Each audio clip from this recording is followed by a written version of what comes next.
Halo teman-teman semua, selamat datang kembali di Zona Belajar. Hari ini saya akan membahas uji kompetensi bab 1 bilangan bulat, halaman 31 sampai 32. Langsung saja kita ke soal nomor 1.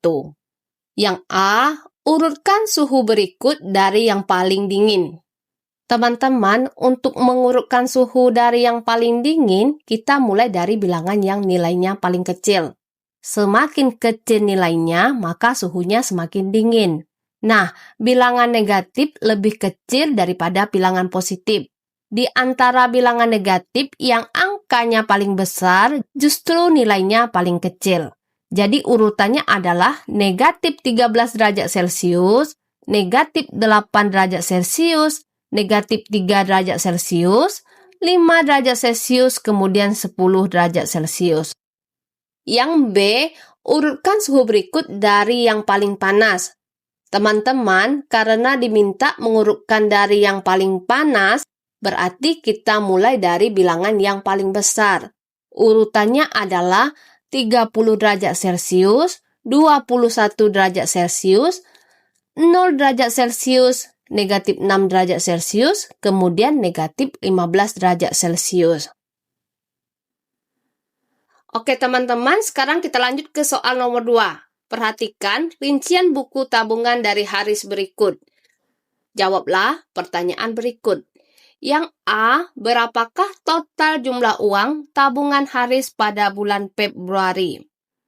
Oke teman-teman, sekarang kita perhatikan rincian buku tabungan Haris. Kredit itu adalah uang masuk, sedangkan debit itu adalah uang keluar.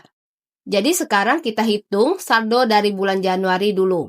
Di bulan Januari ada kredit atau uang masuk sebesar Rp200.000 dan debit atau uang keluarnya sebesar Rp150.000. Jadi Rp200.000 kita kurangi dengan Rp150.000. Itu hasilnya adalah Rp50.000. Nah, ini saldo akhir bulan Januari. Sekarang lanjut di bulan Februari. Haris ada tambahan kredit sebesar Rp100.000. Jadi saldo bulan Januari tadi kita tambahkan dengan Rp100.000. Rp50.000 ditambah Rp100.000 itu hasilnya adalah Rp150.000. Jadi total tabungan Haris pada bulan Februari adalah Rp150.000. Yang B, pada bulan Maret, Haris melakukan transaksi kredit dan debit. Jika Haris menarik uang sebanyak Rp500.000, maka berapa minimal uang yang harus disetorkan Haris agar uang di tabungannya tidak menjadi Rp0? Jadi teman-teman, kita bisa menggunakan rumus debit bulan Maret sama dengan kredit bulan Maret dikurangi total tabungan Februari. Kita kurangi terlebih dahulu jumlah uang yang akan ditarik pada bulan Maret dengan total tabungan Haris pada akhir bulan Februari. Rp500.000 kita kurangi dengan Rp150.000. Hasilnya adalah Rp350.000. Namun berdasarkan soal, uang di tabungan Haris tidak boleh menjadi Rp0 setelah dilakukan penarikan. Oleh karena itu, uang yang harus disetorkan Haris harus lebih dari Rp350.000.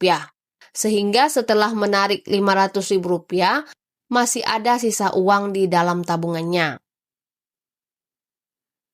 Oke teman-teman, sekarang kita lanjut ke soal nomor 3.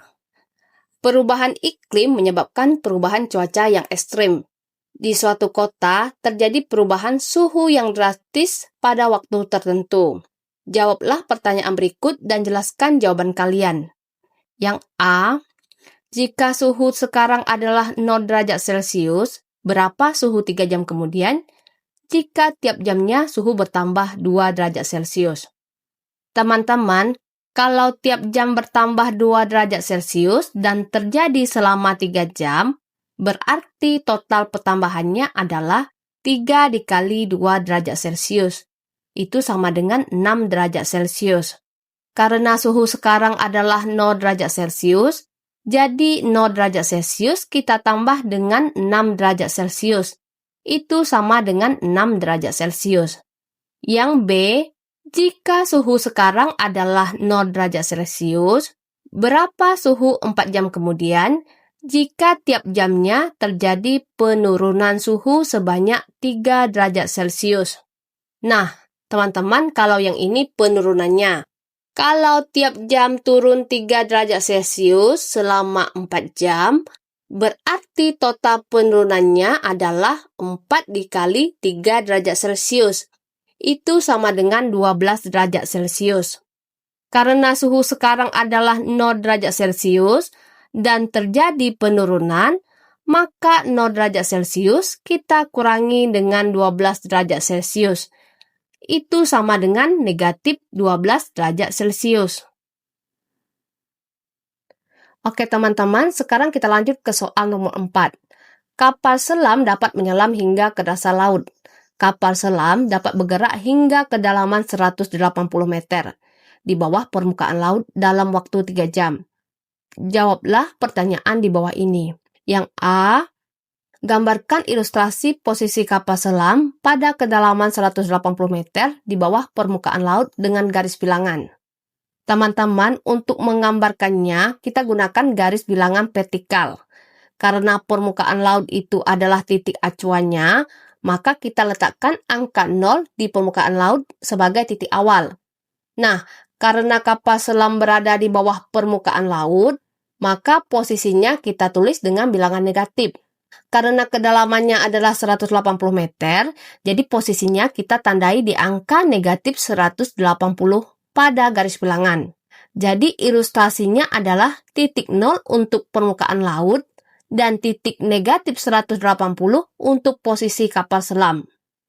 Yang B, pada kedalaman berapa meter di bawah permukaan laut yang dicapai kapal selam dalam 1 jam? Nyatakan dalam bilangan bulat positif atau negatif. Teman-teman, karena kapal selam menyelam sejauh 180 meter dalam waktu 3 jam, maka kita hitung kedalaman per jamnya dengan membagi total kedalaman dengan waktu tempuhnya. Jadi, negatif 180 kita bagi 3, itu sama dengan negatif 60. Jadi, dalam 1 jam, kapal selam dapat mencapai kedalaman 60 meter di bawah permukaan laut. Oke teman-teman, sekarang kita lanjut ke soal nomor 5. Pada Hari Pelanggan Nasional, bioskop membagikan minuman gratis kepada setiap pelanggan ke-25 dan 1 paket popcorn untuk setiap pelanggan ke-30. Pada hari itu, terdapat 1.500 pelanggan datang untuk menonton film. Berapa banyak orang yang menerima minuman dan popcorn gratis tersebut?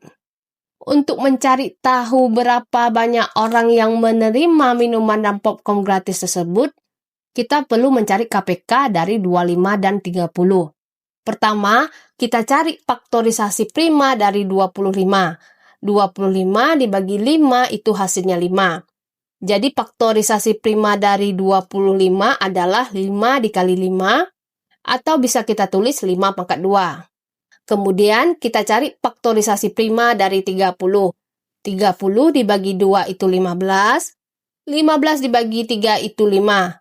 Jadi faktorisasi prima dari 30 adalah 2 dikali 3 dikali 5. Nah teman-teman, untuk mencari KPK, kita ambil faktor prima dengan pangkat yang paling besar. Jadi kita ambil 2, kita ambil 3, dan untuk angka 5 kita ambil yang pangkatnya paling besar, yaitu 5 pangkat 2. 5 pangkat 2 itu 25, 2 dikali 3 itu 6, 6 dikali 25 itu adalah 150. Jadi KPK dari 25 dan 30 adalah 150. Karena kita ingin tahu jumlah orang yang menerima keduanya di antara 1.500 pelanggan, jadi kita bagi total pelanggannya dengan 150. 1.500 dibagi 150, itu hasilnya adalah 10. Jadi dari 1.500 pelanggan yang datang, ada 10 orang yang beruntung menerima minuman dan popcorn gratis tersebut. Oke teman-teman, selesai sudah pembahasan kita untuk uji kompetensi halaman 31-32. Terima kasih sudah menonton sampai habis. Semoga pembahasannya bermanfaat dan membantu teman-teman paham materinya. Sampai jumpa di video selanjutnya.